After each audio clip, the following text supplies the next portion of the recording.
Bonjour les amis, bienvenue pour cette nouvelle vidéo. Aujourd'hui nous allons parler de l'île flottante, mais avant de commencer, je vous invite à vous abonner à ma chaîne ainsi qu'à activer la cloche de notification pour ne rien rater des prochaines recettes, ainsi qu'à cliquer sur le petit pouce bleu pour le référencement.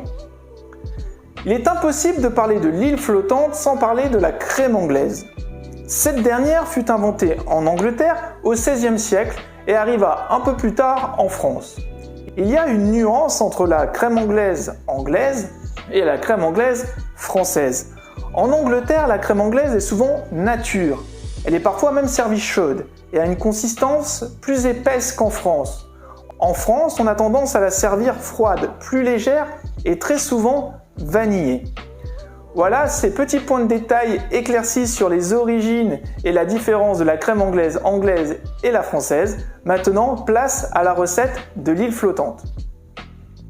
On va mettre à préchauffer notre four à 180 degrés.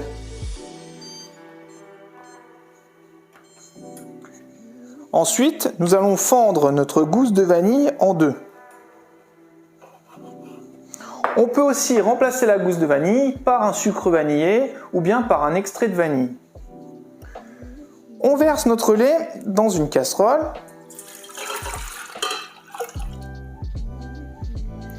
Et on met notre gousse de vanille fondue à infuser.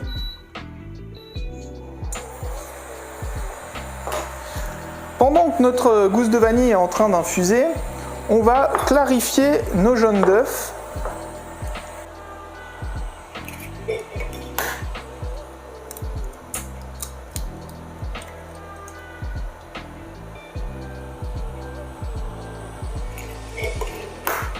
Ensuite, nous allons verser notre sucre sur nos jaunes d'œufs et nous allons les blanchir vigoureusement.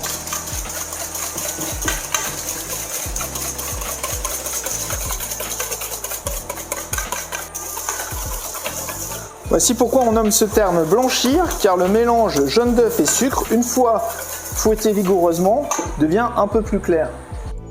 Une fois notre lait chaud, on le verse sur notre préparation d'œufs blanchis avec le sucre. On récupérera juste la gousse de vanille. Voilà. Comme ceci. On fouette tout de suite notre crème anglaise.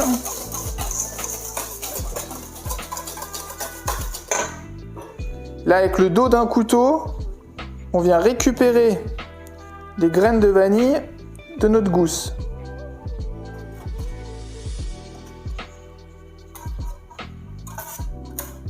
Là, on remet notre appareil à cuire dans la même casserole. Pour savoir si notre crème anglaise est cuite, si elle est parfaite, avec le dos de votre cuillère en bois, vous la sortez de l'appareil comme ceci et avec votre doigt, vous venez tracer un trait. Si quand vous retournez la cuillère comme ceci, vous voyez que le trait reste bien marqué, c'est que votre crème anglaise est prête. Donc ensuite, on va la débarrasser dans le cul de poule qui nous a servi à la blanchir. Dessous, le cul de poule avec les glaçons et l'eau froide. Et là, on vient passer au chinois notre crème anglaise, voilà, pour stopper la cuisson. Ensuite, on va passer à la réalisation de notre caramel. Dans une casserole, on vient mettre notre sucre et puis un petit peu d'eau. Pour les proportions, elles vont apparaître sur ma droite et vous les retrouvez aussi en description de cette vidéo. Le secret pour réussir une belle île flottante, c'est d'avoir un caramel bien brun. Mais attention, il ne faut pas le laisser brûler. Une fois que notre caramel sera prêt, on va le déverser dans un plat. Alors soit vous prenez un plat à tarte, soit vous prenez un moule à génoise. Il faut surtout un plat avec une surface anti-adhésive. Une fois qu'on a un joli caramel bien brun, on vient le verser sur notre plaque. Voilà, à l'aide d'une maryse, on vient bien tout débarrasser et puis répartir. Notre caramel bien brun dans notre plat, notre crème anglaise qui est en train de refroidir délicatement, on va passer à nos blancs en neige. On prend nos blancs, on va les monter à l'aide d'un batteur.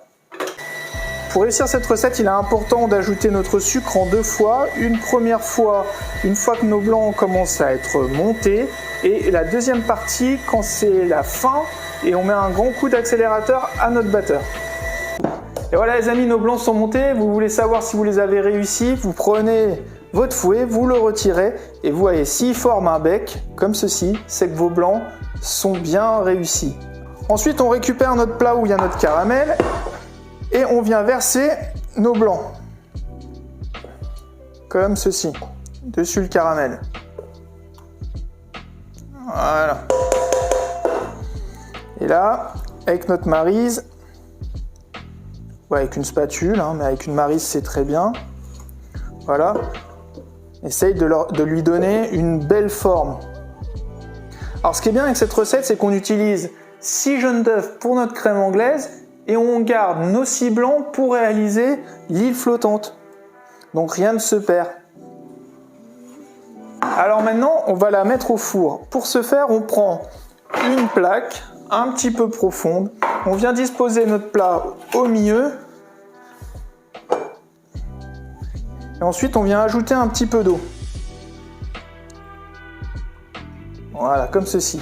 Et là, on va enfourner notre île flottante pendant 10 minutes à 180 degrés. Notre île flottante est cuite. On va pouvoir la retirer du four. Alors, on fait attention avec l'eau dans la plaque de ne pas se brûler. Hop, on retire simplement. Hop. Voilà, notre île. Elle n'est pas encore flottante. Attention, elle est très chaude. Ensuite, dans le plat dans lequel on va servir notre île flottante, on va verser notre crème anglaise qui est maintenant froide. Comme ceci.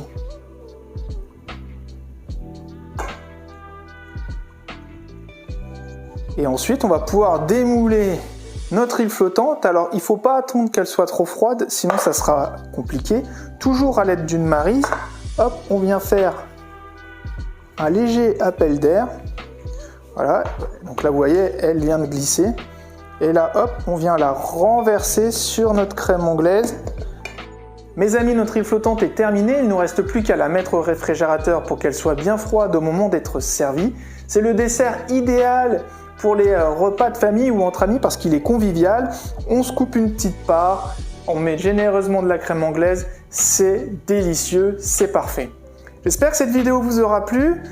J'espère que vous referez cette recette chez vous. N'hésitez pas à me donner votre retour d'expérience en commentaire.